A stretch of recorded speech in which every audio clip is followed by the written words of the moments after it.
ಬಂಧುಗಳೇ ನಮಸ್ಕಾರ.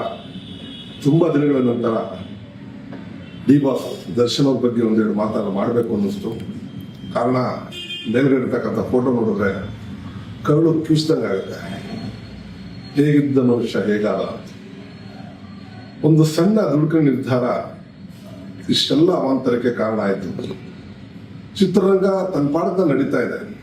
ಚಿತ್ರರಂಗ ಇರ್ಬೋದು, ಬೇರೆ ಬೇರೆ ಕಾರ್ಯಚಟುವಟಿಕೆಗಳು ಎಲ್ಲವೂ ನಡೀತಾ ಇದೆ. ಜೊತೆಗಿದ್ದಾಗ ನಿನಗೋಸ್ಕರ ಪ್ರಾಣ ಕೊಡ್ತೀನಿ ಅನ್ನೋ ಸ್ನೇಹಿತರು ಕೂಡ ಪಾರ್ಟಿಗಳನ್ನ ಮಾಡ್ಕೊಂಡು ಆರಾಮಾಗಿ ಎಂಜಾಯ್ ಮಾಡ್ತಾ ಇದ್ದಾರೆ. ಆದರೆ ಪಾಪ ದರ್ಶನ್ ಅವರು 2 ವರ್ಷಗಳ ಕಾಲದಿಂದ ನೋವನ್ನು ಅನುಭವಿಸ್ತಾ ಇದ್ದಾರೆ.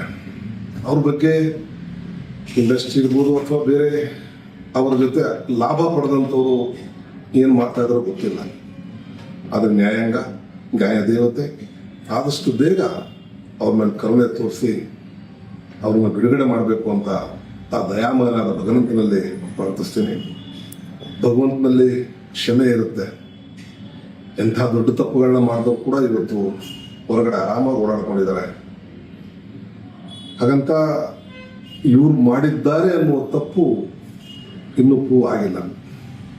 ಹಾಗಾಗಿ ನ್ಯಾಯದೇವತೆ, ಭಗವಂತ, ತಾಯಿ ಭುವನೇಶ್ವರಿ, ನಮ್ಮ ಕನ್ನಡ ಜನತೆ ಅವ್ರಿಗೆ ಆಶೀರ್ವಾದ ಮಾಡಿ ಆದಷ್ಟು ಬೇಗ ಹೊರಗಡೆ ಬಂದು ದೈನಂದಿನ ಜೀವನವನ್ನು ಪ್ರಾರಂಭ ಮಾಡಲಿ ಅಂತ ಆ ಭಗವಂತನ ಪ್ರಾರ್ಥಿಸ್ತೀನಿ.